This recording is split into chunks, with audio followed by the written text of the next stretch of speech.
नमस्कार। HP exam notes में आपका स्वागत है। हिमाचल प्रदेश में बहुत बड़े पॉलिटिकल डेवलपमेंट्स देखने को मिल सकती है और यहाँ पे प्रेसिडेंट रूल भी इम्पोज किया जा सकता है। इसको समझने के लिए सबसे पहले हमें हिमाचल प्रदेश के प्रेजेंट पॉलिटिकल सिनेरियो को समझने की ज़रूरत है। और जैसा कि आप लोग जानते हैं कि कांग्रेस के 6 विधायक जिन्होंने अब कांग्रेस को छोड़ दी है, भारतीय जनता पार्टी में शामिल हो चुके हैं। लेकिन सबसे बड़ी बात ये भी है कि जो 3 निर्दलीय विधायक थे उन्होंने अपने पद से क्यों इस्तीफा दिया, जबकि उन पर तो दल बदल कानून भी नहीं लगता।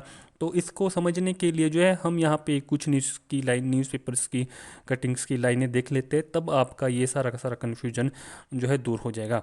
देखो, इन विधायकों पर तो दल बदल कानून भी नहीं होता, फिर ये भाजपा में भी जा सकते थे, लेकिन फिर इस्तीफा क्यों दिया?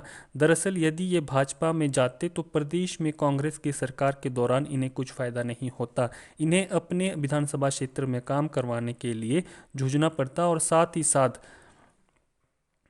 प्रोजेक्ट नए प्रोजेक्ट पर भी कुछ उम्मीद शून्य के बराबर थी। ठीक है, तो अपनी सियासी फ़ायदा या सियासी सियासी लाभ के लिए इन्होंने जो है अपने पद से इस्तीफ़ा दिया है। दैट मीन्स कि इन्होंने अपने पॉलिटिकल फ़ायदे के लिए जो है इस्तीफ़ा दिया है और ये अब जो है भारतीय जनता पार्टी की तरफ से आने वाले जून महीने में जो है विधानसभा उपचुनाव में पार्टिसिपेट कर सकते हैं। इनको उम्मीद है कि भारतीय जनता पार्टी इनको जो है कोई बड़ी सीट जो है, बड़ा कार्य जो है सौंपेगी इनको, भार जो है सौंपेगी इनको।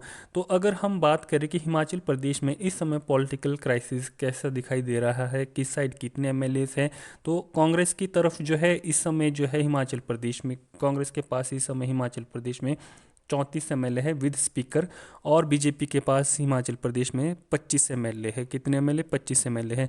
9 विधायकों ने जो है अपने पद से इस्तीफा दे दिया है, 6 को निष्कासित कर दिया है, 3 ने इस्तीफा दे दिया है। और अब यहाँ पे आसार है कि 9 विधानसभा सीटों पर जो है हिमाचल प्रदेश में उपचुनाव होने वाले हैं। और अगर ये 9 की 9 सीटें जो है भारतीय जनता पार्टी को मिलती है, तो भारतीय जनता पार्टी के पास विधायकों की संख्या हो जाएगी 34। और कांग्रेस के पास ऑलरेडी कितने विधायक है? 34 विधायक है। तो यहाँ पे दोनों पार्टियों के पास जो है 34-34 इक्वल आंकड़ा जो है देखने को मिल सकता है।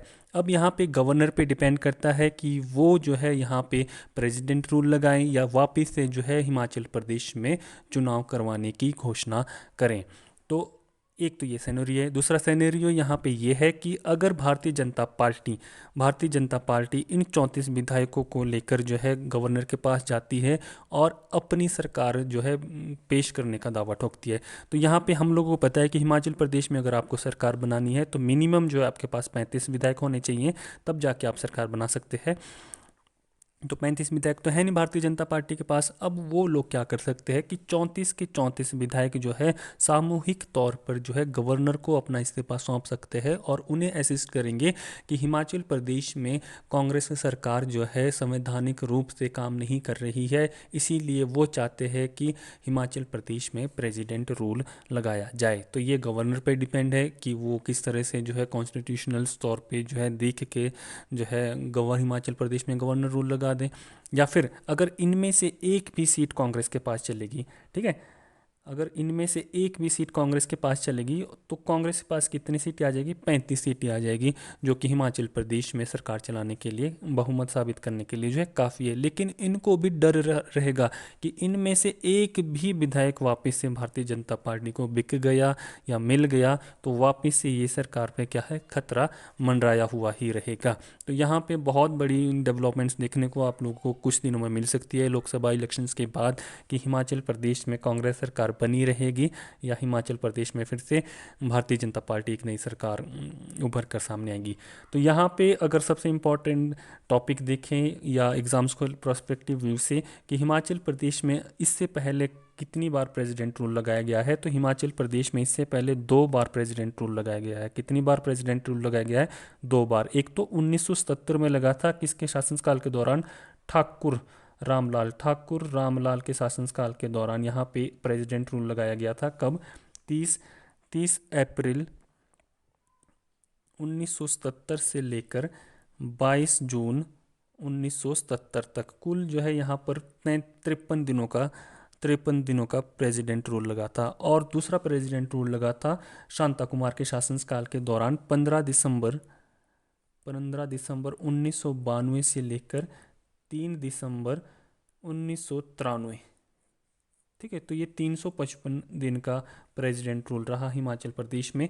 तो यहाँ पर जो है 2 बार पहले प्रेसिडेंट रूल लग चुका है और तीसरी बार जो है प्रेसिडेंट रूल लगने के पूरे पूरे आसार यहाँ पे हमें दिखाई दे रहे हैं। अब इस पॉलिटिकल सिनेरियो के में जो है युवा युवा जो है बहुत बुरी तरह से पिस चुका है। कोई भी अपकमिंग जॉब्स ठीक से यहाँ पे दिखाई नहीं दे रही है। This is all about for the day. Thanks for watching.